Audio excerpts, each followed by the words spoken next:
Bapak Saudara yang ucap syukur pada sore hari ini engkau perkumpulan kami bersama-sama. Bapak, biarlah kasih-Mu, kuasa-Mu, Roh-Mu bekerja dalam diri kami masing-masing. Kami yang membagikan firman maupun yang mendengarkan firman boleh dimerdekakan, boleh dilepaskan, boleh mengalami kemuliaan-Mu Tuhan. Di dalam nama-Mu Tuhan Yesus Kristus, berikan hikmat pewahyuan bagi kami agar kami boleh memahami firman-Mu dengan gampang, dengan cepat. Di dalam nama Tuhan Yesus kami berdoa, kami siap belajar, kami siap mendengar. Haleluya.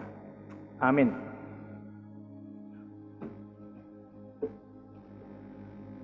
Ya, shalom Bapak Ibu, mohon maaf tadi kayaknya nggak stabil internet saya, jadi mati kayaknya.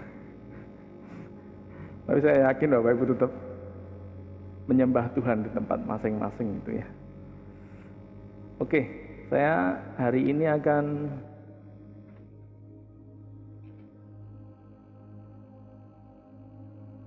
sedikit sharing tentang pohon kehidupan Bapak Ibu. Jadi kalau Bapak Ibu tadi malam ikut seminar gitu ya, Pak Yosi membahas sedikit tentang buah roh gitu ya, tentang bagaimana mungkin nggak harus ya menengking kuasa kegelapan boleh gitu ya, tapi ternyata tuh kita harus mengalami peristiwa untuk mendapat pelajarannya ada di situ gitu ya. Nah, hari ini saya akan sedikit membahas tentang pohon kehidupan. Jadi karena kan kalau RRS gitu ya, Revival Restoration gitu ya, jadi service gitu ya, kan intinya kan orang itu pengennya hidup sehat, ya, umur panjang, diberkati, limpahan gitu ya. Jadi ternyata Bapak Ibu sebenarnya yang dimauai Tuhan itu gitu ya, dari awal kalau nggak saja Adam dan Hawa jatuh dalam dosa itu yang akan kita miliki gitu ya.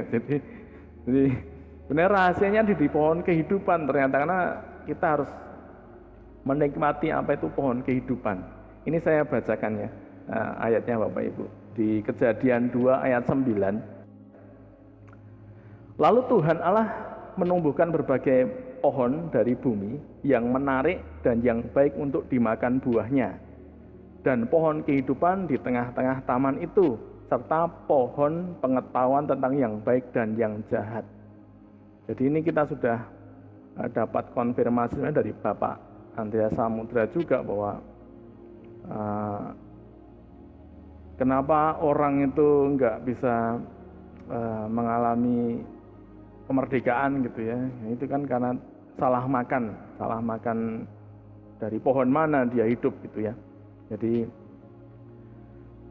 di Taman Eden itu ada pohon kehidupan, ada pohon pengetahuan baik dan jahat, dan juga ada pohon buah-buahan yang lain Bapak Ibu. Jadi seperti yang Bapak Ibu pernah dengar dari berbagai macam informasi gitu ya, di berbagai macam pengkhotbah juga. Nah, ini sebenarnya mau menekankan begini Bapak Ibu. Kita sampai ikut join RS, join RRS gitu ya, join RTM. Itu kan sebenarnya karena ada informasi yang kita terima, entah itu baik bentuknya melalui WhatsApp grup gitu, maupun dari apa ya, dikirim gitu ya, dari informasi atau dengar-dengaran, kemudian kita bisa join. Jadi segala sesuatu kita itu digerakkan karena informasi yang masuk dalam pikiran kita. Jadi ini melalui media sosial apapun, ada yang melalui Facebook gitu ya, kemudian melalui Messenger, itu kita digerakkan kan berdasarkan informasi yang masuk dalam diri kita. Pohon kehidupan dan pohon pengetahuan baik dan jahat. Jadi ini sebenarnya saya nangkapnya begini Bapak Ibu. Jadi pohon kehidupan itu dan pohon pengetahuan baik dan jahat, ini kan sebenarnya bukan pohon fisik gitu ya. Jadi pohon yang berupa, kalau saya nanti gambarkan adalah, ini adalah informasi atau hikmat gitu ya. Hikmat dari Tuhan atau hikmat dari si iblis. Nah, kita di dunia ini kita diperhadapkan dengan itu. Jadi ketika kita dapat masalah, kita mau makan dari hikmatnya Tuhan atau hikmatnya dari si jahat. Nah, ini kembali lagi yang membuat kita nanti akan berumur panjang atau tidak, kemudian kita akan mengalami kemuliaan Tuhan apa tidak, tergantung dari kita memegang hikmatnya siapa. Kemudian di Kejadian 2 ayat 16 sampai 17 saya bacakan bahwa lalu Tuhan Allah memberi perintah ini kepada manusia, semua pohon dalam taman ini boleh kau makan buahnya dengan bebas, tetapi pohon pengetahuan tentang yang baik dan yang jahat jangan kau makan buahnya, sebab pada hari engkau memakannya pastilah engkau mati. Jadi ini Tuhan sudah berpesan semua buah-buahan boleh dimakan gitu ya. Tapi untuk pohon pengetahuan baik dan jahat jangan, ketika engkau makan engkau akan mati. Jadi mati hubungannya dengan Tuhan gitu ya. Jadi Adam dilarang itu Bapak Ibu untuk makan buah pengetahuan baik dan jahat. Sedangkan sebenarnya kalau buah pohon kehidupan, kalau kita baca lebih lanjut, itu membuat Adam itu panjang umur dan tidak bisa mati. Ya sebenarnya kan kita sebenarnya punya hadiah itu kalau Adam tidak jatuh dalam dosa, yang kita bisa panjang umur, nggak pernah mati, nggak pernah sakit gitu ya. Jadi perancangan Tuhan yang sempurna dari situ gitu ya. Ini saya ilustrasikan begini Bapak Ibu di slide kedua. Sudah muncul Bapak Ibu di layar? Sudah ya? Oke. Saya kasih statement begini, memakan itu artinya apa? Menyetujui gitu ya. Buah dari pohon kehidupan atau memakan buah dari pengetahuan yang baik yang jahat yang menyebabkan kematian. Jadi ini saya gambarkan yang sebelah kiri gitu ya. Ini pohon kehidupan, ini Tuhan Yesus di situ yang sedang berkhotbah. Sedangkan yang di sebelah kanan, ini ada pohon pengetahuan baik dan jahat. Ini yang khotbah adalah si iblis. Gitu ya. Jadi sebenarnya yang dimaksud Tuhan jangan makan buah pengetahuan baik dan jahat itu jangan menyetujui omongannya si iblis, gitu ya. Tapi waktu itu si Adam dan Hawa setuju. Makanya kalau saya ilustrasikan begini, dalam sebuah rapat gitu, saya contohkan aja Ci Hilda dan teman-teman gitu, itu rapat gitu ya. Rapatnya itu kan menghasilkan sesuatu, sebuah keputusan gitu ya.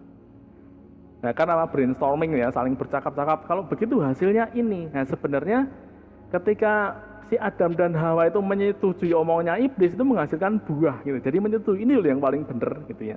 Jadi seperti itu. Jadi buah itu maksudnya adalah hasil dari percakapan kita dengan siapa. Kalau percakapan kita dengan Tuhan itu bisa menghasilkan hikmat Tuhan. Tapi kalau kita bercakap dengan iblis, nah ini menghasilkan buah pengetahuan baik dan jahat dan akhirnya kita mengalami kematian. Jadi informasi yang kita terima sebisa mungkin berasal dari firman Tuhan. Karena kalau kita agree, menyetujuinya, kita memakannya, artinya kita mengalami kehidupan yang berasal dari Tuhan. Nah itu kenapa kalau contoh orang yang sakit, kemudian datang ke dokter gitu ya, kemudian didiagnosa berbagai macam sakit penyakit, kemudian kita agree nih, cuman satu sumber aja yang diterima. Waduh, kalau begitu umurku nggak panjang gitu ya. Kemudian kita nggak mendengar hamba Tuhan yang berkhotbah tentang ini loh, ada iman, ada pengharapan, ada kasih. Kemudian Tuhan sudah membayar segala sakit penyakitmu di atas kayu salib. Kalau kita cuma ambil satu saja yang menyetujui dan agree memakan buah dari percakapan kita dengan informasi dari dunia tadi, maka kita akan mati, gitu kan. Jadi ini yang poinnya ada di situ. Artinya apa? Buah itu adalah hasil percakapan kita dengan siapa. Itu berbuah gitu ya. Kalau saya istilahkan buah roh itu apa sih sebenarnya? Hasil persetujuan kita dengan Roh Kudus. Menghasilkan apa? Menghasilkan sukacita, menghasilkan damai sejahtera. Coba kalau makanya gampang sekali untuk mengidentifikasi kita ini sedang bercakap-cakap dengan siapa. Kalau si Kain jelas ketika mukanya muram, murung gitu ya, itu kepalanya sedang ada yang khotbah. Si jahat sebenarnya yang khotbah di kepalanya. Sehingga apa? Murung, muram gitu ya. Jadi ini yang saya tangkap bahwa buah ini sebenarnya adalah hasil percakapan kita dengan siapa. Kalau kita menyetujui apa kata dunia, bahwa kalau kena cancer nih, nanti umurnya nggak panjang gitu ya. Kemudian kita agree gitu ya, ya maka itu yang akan terjadi, kita akan mati. Tapi kalau kita tahu bahwa kita punya Tuhan yang hobinya menyembuhkan orang, kita punya Tuhan yang bisa bikin yang aneh-aneh gitu ya, maka ada pengharapan di situ, ada iman di situ, maka kita kan Kita mengalami umur panjang, kita mengalami kemuliaan Tuhan, kita mengalami berkat di situ. Jadi ini tergantung Bapak Ibu sekarang kita di posisi mana. Kalau kemarin Pak Yosia menyinggung tentang masalah finansial gitu ya, ini perjuangan semua gitu ya. Jadi di kisi-kisi ini perjuangan semua. Apa yang dikerjakan? Mau makan dari dunia, bahwa kamu nih kalau nggak ada uang nggak bisa ngapa-ngapain, kamu akan terpuruk, kamu ini ada di situ juga tergantung agree nggak. Kalau nggak agree berarti apa yang dikatakan Tuhan, kamu punya Bapak yang kaya, Bapakmu di surga menyediakan segala sesuatu. Nah, kalau kita agree dari firman Tuhan, maka kita akan mengalami yang namanya kemuliaan Tuhan. Ini simple Bapak Ibu, jadi bisa ditangkap gambarnya. Kita tinggal dengar di kepala kita itu yang khotbah siapa dari hari ke hari. Sebenarnya paling gampang begini, ketika kita marah, itu yang paling sering khotbah adalah si iblis di kepala kita. Jadi ketika kita jengkel dengan seseorang, itu yang ketika kita kecewa dengan seseorang, itu yang paling sering khotbah di kepala kita adalah si iblis, dan kita harus bisa memilih itu. Jangan pilih khotbahnya si iblis gitu, yang akhirnya apa? Merancangkan kecelakaan buat orang lain. Nah ini buah dari pohon kehidupan gitu ya. Firman ini akan saya konfirmasi Bapak Ibu dengan apa yang saya dapatkan di Amsal gitu ya. Ini saya minta tolong deh, ini boleh Cik Ilda boleh ya. Cik minta tolong dibacakan Cik, lumayan panjang nih. Amsal 3 ayat 13 sampai 18. Amsal 3 ayat 13 sampai 18. Beginilah firman Tuhan. Berbahagialah orang yang mendapat hikmat, orang yang memperoleh kepandaian, karena keuntungannya melebihi keuntungan perak, dan hasilnya melebihi emas. Ia lebih berharga daripada permata, apapun yang kau inginkan tidak dapat menyamainya. Umur panjang ada di tangan kanannya, di tangan kirinya kekayaan dan kehormatan. Jalannya adalah jalan penuh bahagia, segala jalannya sejahtera semata-mata. Ia atau hikmat menjadi pohon kehidupan bagi orang yang memegangnya. Siapa yang berpegang padanya akan disebut berbahagia. Amin. Amin. Ya ini ayat yang sering kita dapat di ulang tahun gitu ya. Tapi kita nggak ngerti maksudnya apa. Ternyata orang yang umur panjang, yang punya kekayaan dan kehormatan itu kalau apa? Mendapat hikmat dari Tuhan. Jadi kalau pegang hikmat Tuhan, ini umur panjang gitu. Kemudian kekayaan, kehormatan. Dulu kita sering menerima ucapan ulang tahun, kepotong aja ini dari ayat 16, umur panjang di tangan kanannya. Orang yang ulang tahun ya amin-amin aja, tapi apa yang harus dikerjakan? Cari hikmat Tuhan. Firman Tuhan dipelajari, kemudian ditangkap, percakapan pribadi dengan Tuhan, itu yang akan membuat kita panjang umur, kita akan mengalami kekayaan dan kehormatan. Makanya kan hikmat menjadi pohon kehidupan bagi orang yang memegangnya. Makanya saya bilang tadi di awal, yang dimaksud dari pohon kehidupan itu sebenarnya bukan buah fisik gitu ya. Karena apa? Ini percakapannya Tuhan gitu kan. Informasi yang berasal dari Tuhan itu pohon kehidupan. Makanya kalau kita tarik dalam masa perjanjian baru, Tuhan ketika turun di muka bumi itu mengidentifikasi dirinya dengan apa? Akulah roti hidup.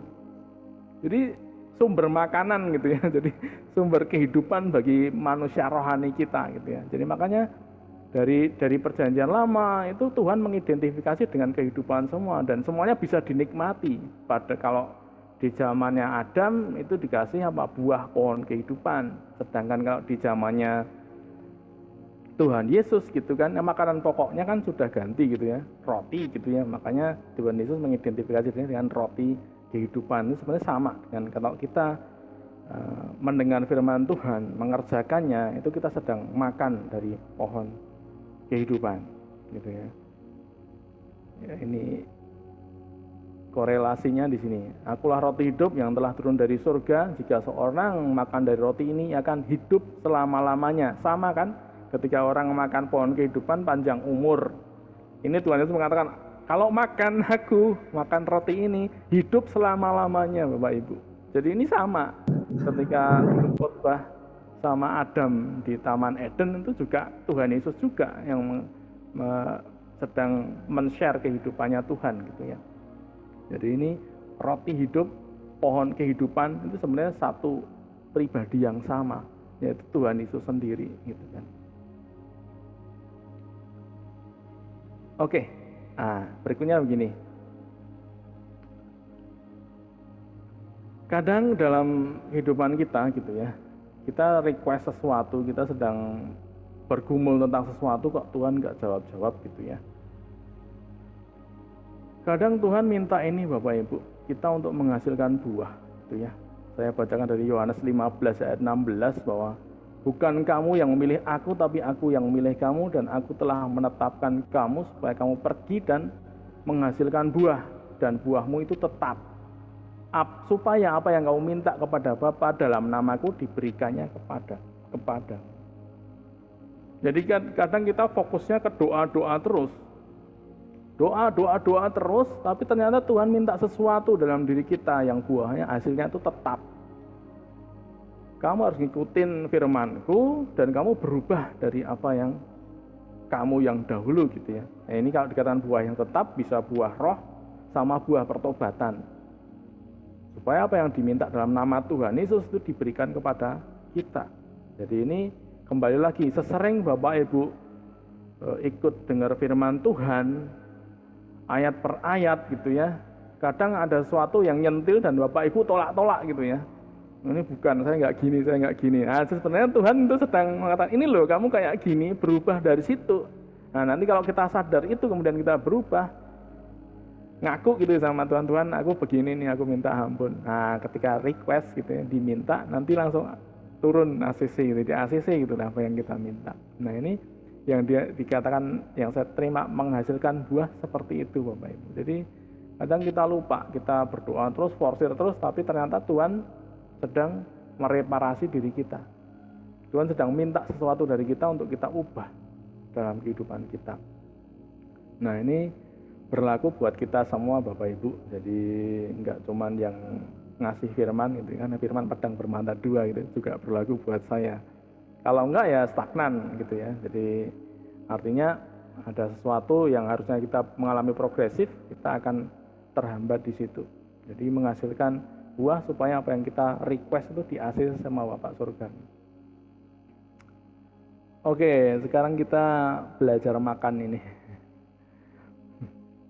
Belajar makan dari apa yang sudah kita terima, yang sebentar tadi firman-Nya gitu ya. Tapi saya yakin bisa ditangkap dengan gampang. Saya minta tolong Pak Edi deh. Markus 11 ayat 24 Pak, boleh minta tolong Pak. Oke. Karena itu aku berkata kepadamu, apa saja yang kau minta dan doakan, percayalah bahwa kamu telah menerimanya, maka hal itu akan diberikan kepadamu.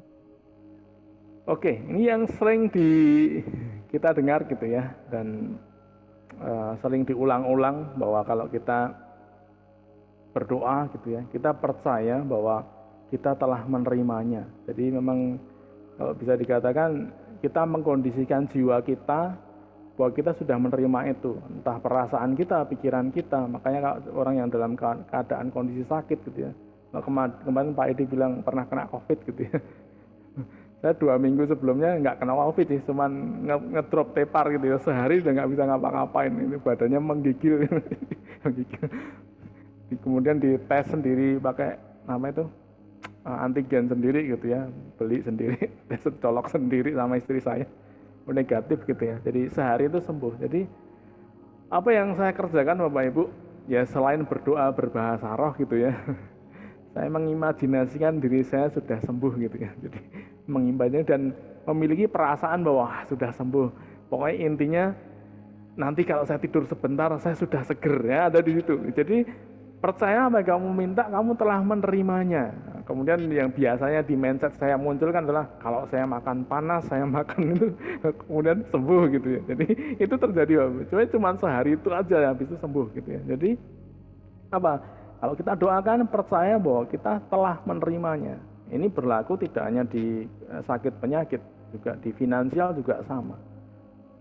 berdoanya apa ya, mengusahakan untuk kita tidak murung ya. Bagaimana Pak Yosi tadi malam kasih contoh gitu, bagaimana berkeliling meja gitu ya, berkeliling meja kemudian mengucap syukur bahwa kita punya Bapak yang luar biasa memelihara kita gitu. Ini memang harus dikerjakan. Nah, kadang begini Bapak Ibu, banyak yang belajar juga di revival itu kadang nggak mempraktekkan gitu ya, jadi cuma dengar ceritanya gitu ya, tidak pernah mengerjakan keliling-kelilingnya. Atau kalau saya depan rumah saya lapangan saya mencoba untuk berjalan keliling gitu sambil berdoa seperti pengakuan iman gitu ya, mengakui bahwa Tuhan sudah memberikan semuanya. Jadi ini belajar berjalan dengan iman. Ini kenapa saya kasih mari kita makan, artinya apa? Ini salah satu hikmat Tuhan. Bagaimana Tuhan mengkondisikan kita supaya kita itu belajar iman di muka bumi ini. Karena kalau sudah mati ya nggak perlu belajar iman lagi, udah telat. Makanya di muka bumi ini disediakan berbagai masalah untuk kita belajar iman di situ. Nah, ini salah satu hikmat atau pohon kehidupan yang harus kita nikmati dan kita belajar mempraktekannya. Kemudian ayat terakhir saya minta tolong Cik Hilda, 1 Tesalonika 5 ayat 16 sampai 18. 1 Tesalonika 5 ayat 16 sampai 18. Demikian firman Tuhan. Bersukacitalah senantiasa, tetaplah berdoa, mengucap syukurlah dalam segala hal. Sebab itulah yang dikehendaki Allah di dalam Kristus Yesus bagimu. Amin. Iya, jadi 3 yang merah-merah ini gitu ya. Ini untuk mengajak kita untuk selalu mengucap syukur dan bersukacita dan keep praying gitu ya. Jadi jangan berhenti, keep praying gitu ya. Jadi ini hikmat juga, artinya apa? Kadang kita kan dijebak atau kita makan dari percakapan si iblis, tuh kamu masih sakit, tuh kamu nggak bisa apa-apa gitu kan. Kemudian kita banget drop. Makanya ada bersukacita senantiasa. Kalau kita ingat ini, nggak boleh nih gitu. Jadi kita harus mengubah kondisi badan kita gitu, pikiran kita untuk apa? Bersukacita. Tentu saja kalau paling tepatnya gitu ya, paling tepatnya kadang kan kita bersukacita dengan sisi yang salah.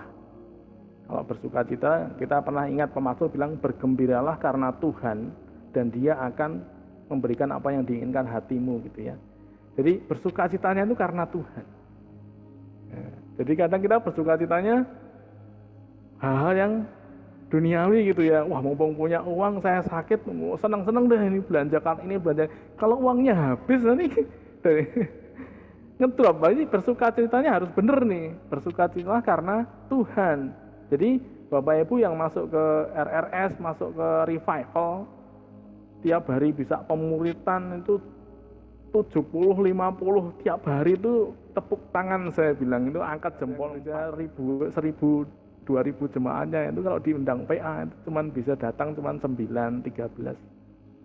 Ini ya Bapak Ibu. Jadi pribadi-pribadi yang benar-benar mau makan pohon kehidupan itulah nanti akan mengalami kekayaan, kemuliaan, kehormatan dari Tuhan. Jadi bersukacita senantiasa, kita setel gitu ya. Belajar untuk apa? Ya kalau kita udah tahu mulai murung, nah ini ada yang salah ini. Ada yang khotbah di kepala kita nih yang bukan Tuhan. Gitu ya. Jadi tetaplah berdoa, kemudian mengucap syukurlah. Ini selalu kenapa Tuhan Yesus di dalam kehidupannya kalau doa selalu mengucap syukur. Bapak aku mengucap syukur, Bapak aku mengucap syukur. Mau kasih makan 5.000 orang juga mengucap syukur.